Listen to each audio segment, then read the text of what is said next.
Tout sur l'Alliance publique, tout sur l'Alliance publique. Une émission d'information et d'édification de l'Alliance publique du Congo. Présentation Arnaud Gislain Bama. Tout sur l'Alliance publique, tous les lundis de 7h à 8h. Et en rediffusion tous les vendredis à 15h sur votre radio préférée. Bonjour fidèles auditeurs et auditrices de l'émission Tout sur l'Alliance publique, une émission d'information et d'édification de l'Alliance publique du Congo. Dans ce studio, nous recevons pour vous, chers auditeurs et auditrices, Monsieur Joël Bikumu Muyokakani, qui est cap à l'Alliance publique du Congo. Avec lui, nous parlerons de l'importance de la traduction de la Bible dans les langues du Congo. Je m'en vais donc le saluer. Bonjour Monsieur Joël. Bonjour Monsieur Arnaud. Comment allez-vous ce matin? Je me porte très bien, merci. Bien, donc avec vous Monsieur Joël, comme je l'ai dit tout au début, que nous allons parler du thème, l'importance de la traduction de la Bible dans les langues du Congo. Mais avant tout, vous êtes cap à l'Alliance publique du Congo. Pourrions-nous savoir que veut dire cap? Quelles sont vos prérogatives dans cette structure? Bien, quand nous disons cap, c'est un mot anglais, ça veut dire cap officer, mais en français, on pourrait tout simplement dire que c'est le responsable des éditions. Le responsable des éditions par rapport à la traduction de la Bible. Alors, ma responsabilité est multiple. La première des choses, c'est recruter les traducteurs qui sont des gens, des locuteurs des langues du Congo, lorsque nous en avons choisi une. Et après les avoir recrutés, il faut donc les former sur les principes de traduction, parce que traduire obéit à des principes, mais aussi sur le logiciel de traduction que nous utilisons et que nous appelons Paratexte. Après, quand les traducteurs sont formés et qu'ils ont commencé leur travail, mon travail consiste à les accompagner jusqu'à la publication de la Bible en veillant sur la qualité linguistique de ce qu'ils produisent comme texte. Et j'ai des moyens linguistiques, scientifiques pour le faire. Voilà un peu en résumé ce que j'ai comme tâche. Merci Monsieur Joël pour cet éclairage. Eh bien, fidèles auditeurs et auditrices de cette belle émission Tout sur l'Alliance publique, comme nous l'avons dit, est une émission d'information et d'édification de l'Alliance publique du Congo. Ce matin, nous avons reçu dans ce studio Monsieur Joël, qui est donc cap, et vous avez compris ce que veut dire cap et quelles sont donc ses prérogatives. Alors nous sommes en train de parler, Monsieur Joël, de l'importance de la traduction et nous voulons quand même que nos fidèles auditeurs et tous ceux qui nous suivent au travers donc de cette belle émission Tout sur l'Alliance publique, nous voulons savoir quelle est la différence entre la traduction que vous faites au niveau de l'Alliance publique du Congo et ce qui se passe aujourd'hui dans les églises, notamment un pasteur, un prêtre, que sais-je, parle dans une langue et il y a quelqu'un qui traduit. Est-ce que c'est la même chose? Est-ce que nous pourrons dire que là-bas c'est une traduction et c'est la même traduction que vous faites au niveau de l'Alliance publique? Bien, merci. La traduction, nous pourrons dire que traduire, c'est faire passer un texte d'une langue A vers une langue B. Et quand nous disons faire passer le texte, c'est-à-dire il faut tenir compte du contexte culturel, mais aussi du fonctionnement des langues. Alors, ce qui se fait au niveau de l'Alliance publique, c'est déjà des manuscrits que nous produisons et nous saisissons ce texte à partir de l'ordinateur, mais nous écrivons. Donc, lorsque nous traduisons, nous sommes en train de dire, et c'est mieux de le comprendre clairement, que nous traduisons par rapport aux normes scientifiques. Et déjà, nous partons des textes sources, c'est-à-dire pour le Nouveau Testament, nous traduisons à partir du grec, et pour l'Ancien Testament, nous partons à partir de l'hébreu.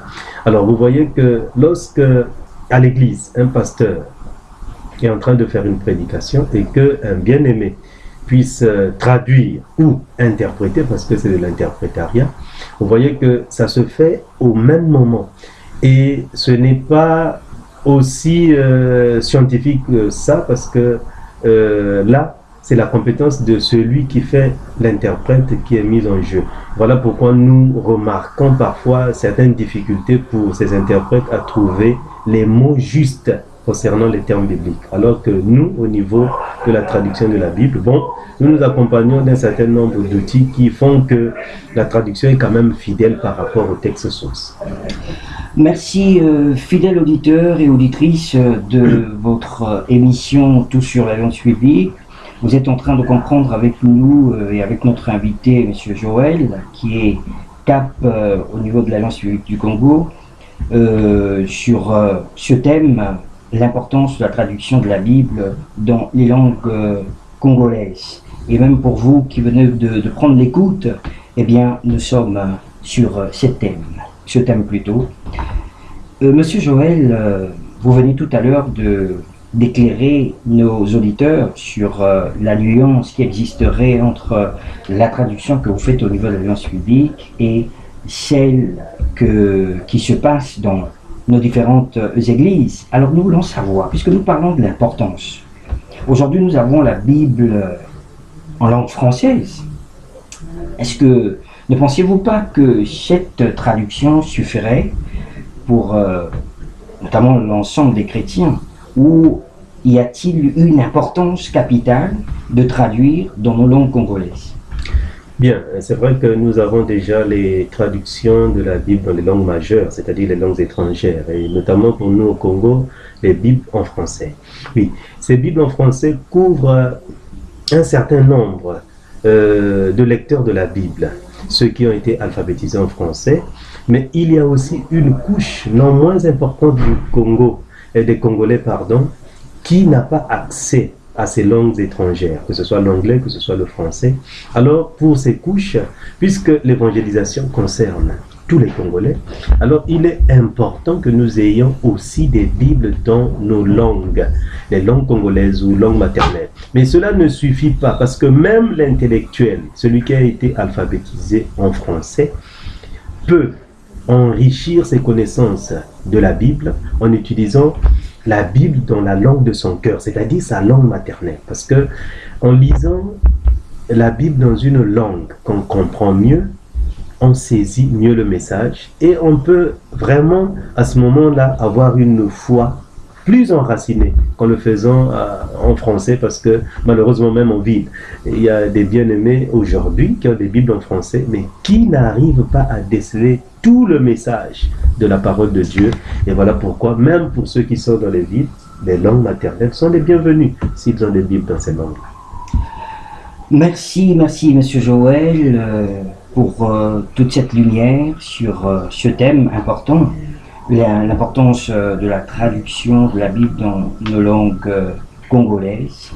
Fidèles auditeurs et auditrices, vous comprenez avec nous sur cette thématique. Alors nous voulons souffler un tout petit peu avant de reprendre notre émission et de continuer notamment avec d'autres questions avec notre cher invité qui est là.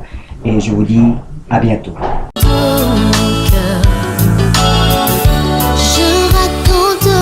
Toutes tes merveilles, je ferai de toi le sujet de ma joie et de mon allégresse. Je chanterai ton nom du Très-Haut.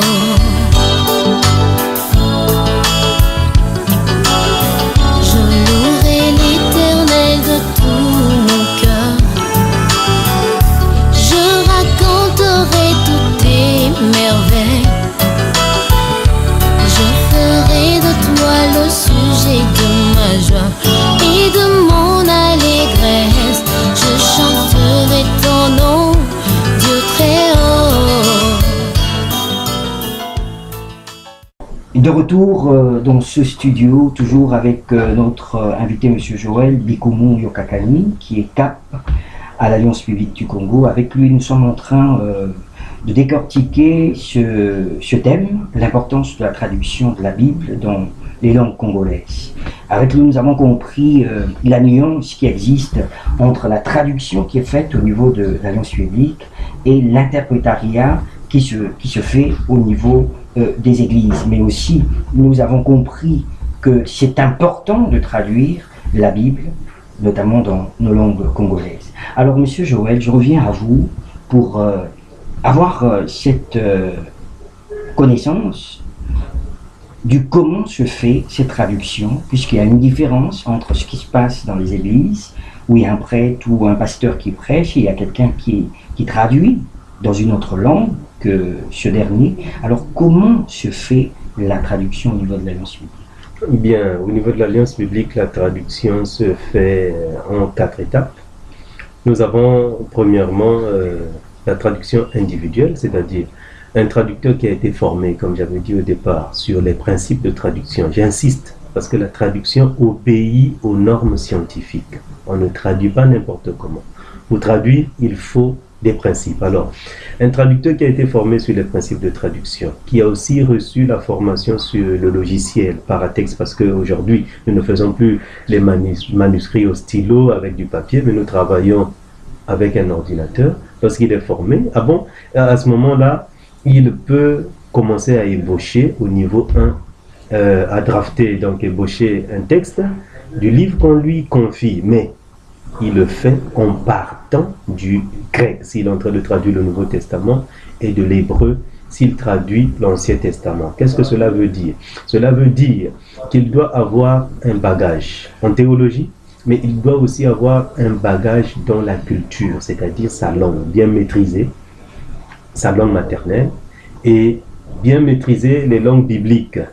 Et ensuite, il faut qu'il puisse aussi se servir d'autres outils que nous appelons les ressources. Ce sont des livres qui font des commentaires sur des passages bibliques, mais aussi se servir de l'interlinéaire. L'interlinéaire qui est un outil important pour les francophones ou les anglophones par rapport aux langues bibliques. C'est-à-dire, c'est une traduction brute, mot à mot, à partir des textes sources pour aider le traducteur à faire son travail. Et voilà un peu comment est-ce que se fait l'étape 1. Donc il a traduit, quand il a fini, alors puisque les traducteurs ne travaillent pas seuls, c'est des équipes de traducteurs allant de 3 à plusieurs traducteurs. Alors lorsqu'il a fini son ébauche numéro 1, il passe à l'ébauche 2 que nous appelons niveau 2. À ce moment-là, chacun soumet son travail à l'appréciation de l'équipe, c'est-à-dire on fait un travail critique de ce texte pour essayer de l'amender. À ce moment-là, chacun des membres de l'équipe contribue à l'amélioration du texte produit par l'un d'entre eux, tout en regardant les principes de traduction et en se référant aux langues sources. Quand l'équipe a fini de faire ce travail, cela ne suffit pas, parce que c'est une langue particulière qui est parlée par un certain nombre de locuteurs, c'est-à-dire une communauté. Alors, la communauté aussi doit avoir un regard sur le texte qui est produit, pour éviter que nous ayons des problèmes avec la culture et que nous ayons des problèmes avec le milieu dans lequel se parle la langue. Alors, à ce moment-là, le travail fait par les traducteurs, revu en équipe, amélioré, est imprimé et envoyé au niveau des communautés linguistiques. C'est-à-dire, si nous sommes sur le Vili, nous envoyons ces textes aux Vili, qui sont locuteurs Vili, pour regarder est-ce que les expressions qui ont été utilisées, les termes qui ont été utilisés, sont des termes qui passent en Vili. Est-ce que le Vili qui a été écrit, qui a été produit est cohérent? Est-ce que ce Vili est clair? Est-ce qu'il est compréhensible? Ainsi de suite. Alors, à ce moment-là, les relecteurs, comme nous les appelons, font des remarques et font des suggestions à l'équipe et nous renvoient les textes. Lorsque les textes reviennent, les traducteurs reprennent les textes et minutieusement analysent les remarques, les propositions des réviseurs et jugent de leur pertinence. Parce que les locuteurs n'ont pas les outils que eux ont, c'est-à-dire les principes de traduction et les autres ressources qu'ils utilisent pour traduire, mais ils peuvent juger de la pertinence de leurs remarques. Et si ces remarques sont pertinentes par rapport à la langue surtout, ils vont apporter des modifications à leur texte. Et quand ils ont fini, à ce moment-là, j'interviens en tant que responsable des éditions pour essayer de les accompagner dans tout ce qui est formatage, dans tout ce qui est encodage et dans tout ce qui est nettoyage du texte du point de vue linguistique, tout ce qui concerne la linguistique. Et lorsque j'ai fini, à ce moment-là, puisque nous faisons une traduction de la Bible, ce n'est pas un roman que nous traduisons la Bible. Il faut, à côté de ce que le côté linguistique a été vu et revu, amélioré, il faut aussi un apport théologique pour que cette traduction ne puisse pas trahir les textes sources et ne puisse pas être une traduction qui n'a rien à voir avec la Bible. À ce moment-là, intervient le conseiller en traduction, qui est généralement à l'Alliance biblique un docteur en théologie ou en linguistique, mais surtout en théologie, parce qu'il fait un contrôle de traduction à ce niveau-là. Et donc, il va passer à l'exégèse pour essayer de comparer la traduction produite par l'équipe par rapport aux textes bibliques. Donc, les textes sources, nous avons des textes en hébreu et des textes en grec.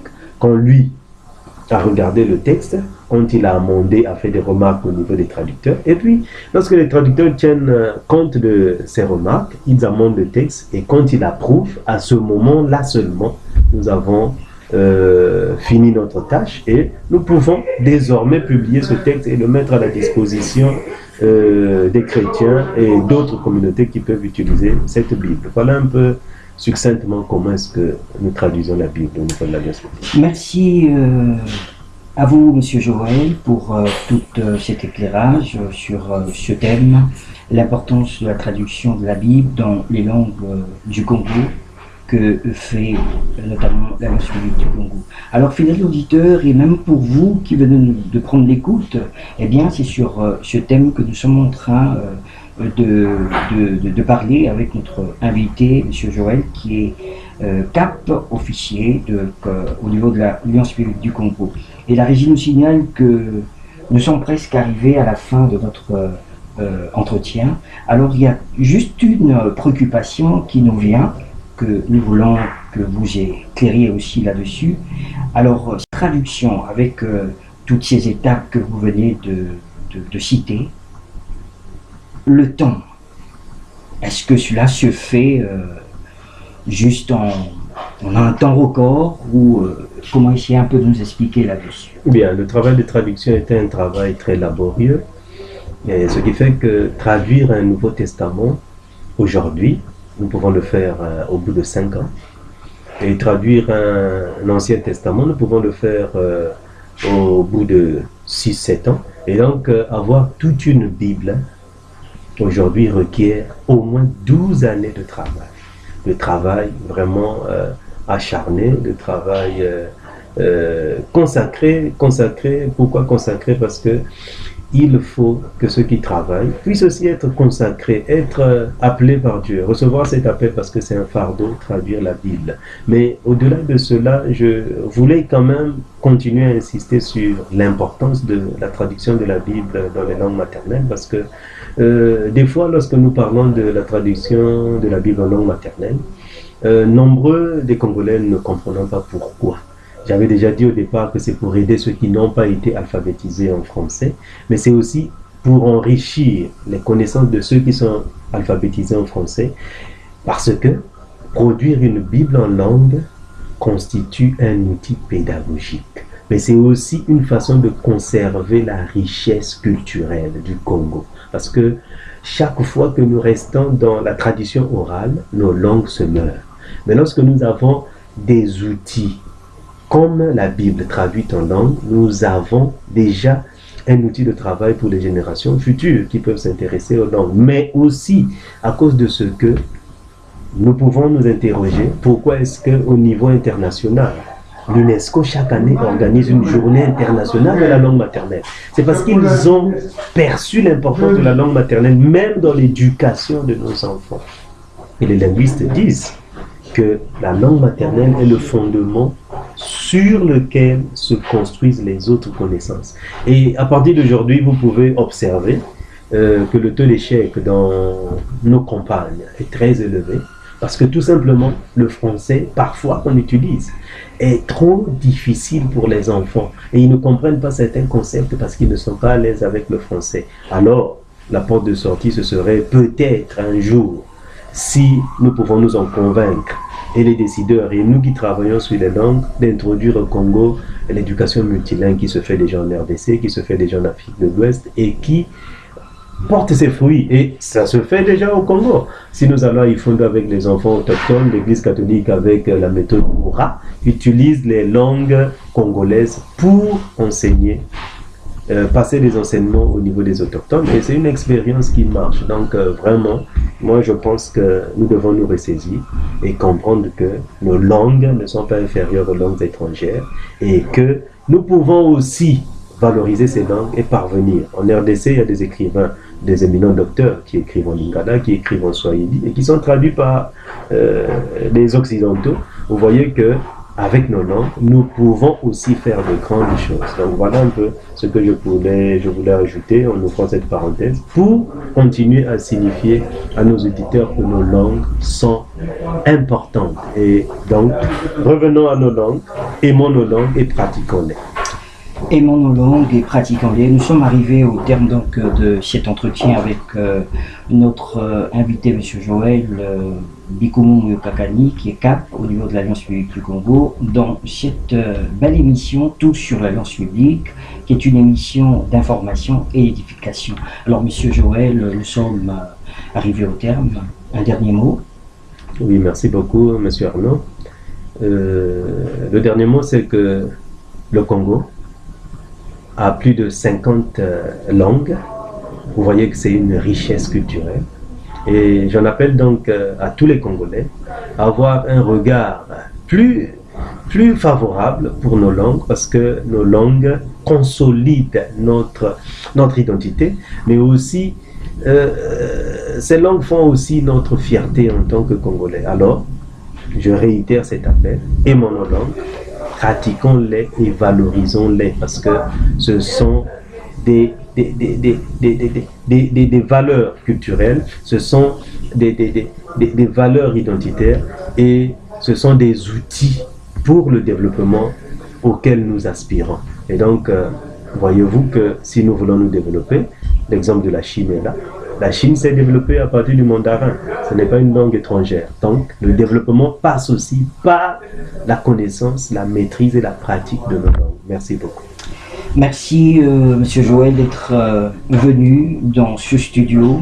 Avec vous, donc, nous avons bénéficié la lumière sur l'importance de la traduction de la Bible dans les langues du Congo. Donc la traduction qui se fait au niveau de l'Alliance publique, dont vous êtes le CAP. Et avec vous, nous avons abordé les questions sur la différence entre la traduction qui est faite par vous au niveau de l'Alliance publique et celle qui se fait dans les églises. Je crois que nos fidèles auditeurs ont effectivement compris cette nuance, mais aussi nous avons vu l'importance de traduire la Bible dans nos langues, et vous avez longuement appuyé cette question, donc vous avez donné de la lumière, et nous vous remercions également pour votre disponibilité. Et à vous, fidèles auditeurs et auditrices de cette belle émission, eh bien nous sommes arrivés au terme. Nous vous donnons rendez-vous pour la prochaine épisode, notamment le lundi prochain, à la même heure et sur la même fréquence. D'ici là, portez-vous bien et que le Seigneur vous bénisse dans vos maisons, que le Seigneur vous bénisse dans vos lieux de travail. Avant de terminer, j'aimerais remercier toute l'équipe de la direction de l'Alliance publique du Congo, par qui nous avons cette émission. Que le Seigneur les bénisse, ainsi que tous les cadres et agents de cette structure. Que Dieu vous bénisse et que la grâce vous accompagne dans tout ce que vous faites. Je vous dis ciao, moi, votre humble serviteur, Arnaud Ghislain Baman. Tout sur l'Alliance publique, tout sur l'Alliance publique. Une émission d'information et d'édification de l'Alliance publique du Congo. Présentation, Arnaud Ghislain Baman. Tout sur l'Alliance publique, tous les lundis de 7h à 8h. Et en rediffusion tous les vendredis à 15h sur votre radio préférée.